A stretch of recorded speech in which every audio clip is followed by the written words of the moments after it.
stop telling autistic children to look at you. I know that sounds controversial. Every day, millions of parents say the same thing to their autistic children. Look at me when I'm talking to you. But after 15 years in special education and doctoral research that took me into a laboratory with a humanoid robot and 5 children with autism, I need to tell you what the science actually says.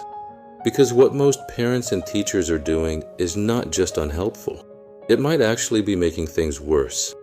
I'm Dr. Taha, special education researcher, curriculum specialist, and the founder of NeuroLearn Lab. On this channel, I translate research into language that parents, teachers, and professionals can actually use. If that sounds useful to you, hit subscribe. New videos every week. Now let's talk about eye contact. If you have a child with autism, you've probably heard this.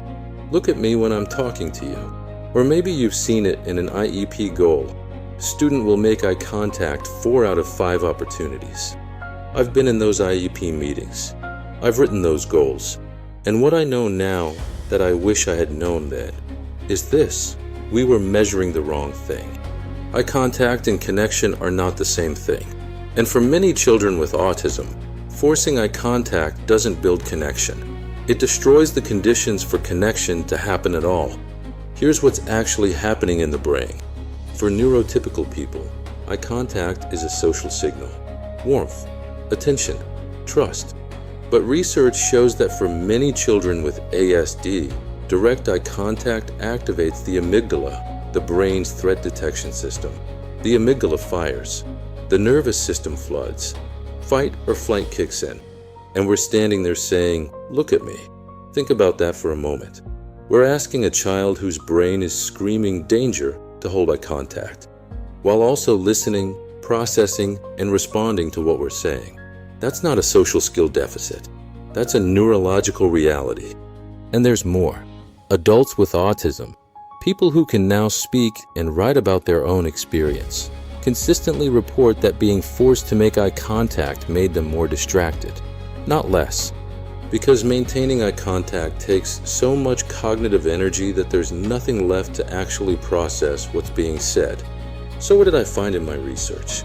In my doctoral study, I used the Pepper humanoid robot to work on joint attention with 5 children with ASD across 18 sessions.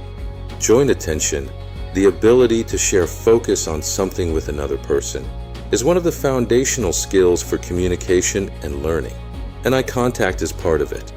But here's what we observed.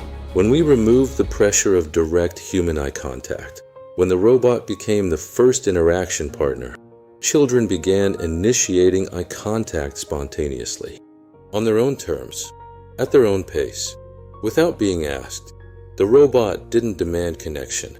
It made connection feel safe. And once the child felt safe with the robot, that sense of safety began to transfer to human interactions. The eye contact was always possible. It just needed the right conditions. The child was never the problem. We were just looking for the wrong door. So what does this mean for you practically? Whether you're a parent or a teacher, here are 3 things you can do starting today. Number 1, stop requiring eye contact. Start noticing other forms of attention. Is the child's body oriented toward you? Are they responding to what you say? Are they engaged with what you're doing? That's connection, even without eye contact. Number 2, make yourself the source of good things. The more fun, warm, and predictable you are, the more naturally a child will want to look at you. You can't force connection, but you can become someone worth connecting with. Number 3, try the triangle technique. Instead of face-to-face interaction, sit side by side. Look at the same thing together. A toy, a book, a screen. Joint attention through a shared object is less threatening than direct face-to-face eye contact, and it builds the same neural pathways. Eye contact is not the goal. Connection is the goal, and connection happens when a child feels safe enough to reach toward you. Your job isn't to demand that reach. Your job is to make it worth reaching for. If this changed how you think about eye contact, share it with someone who needs to hear it.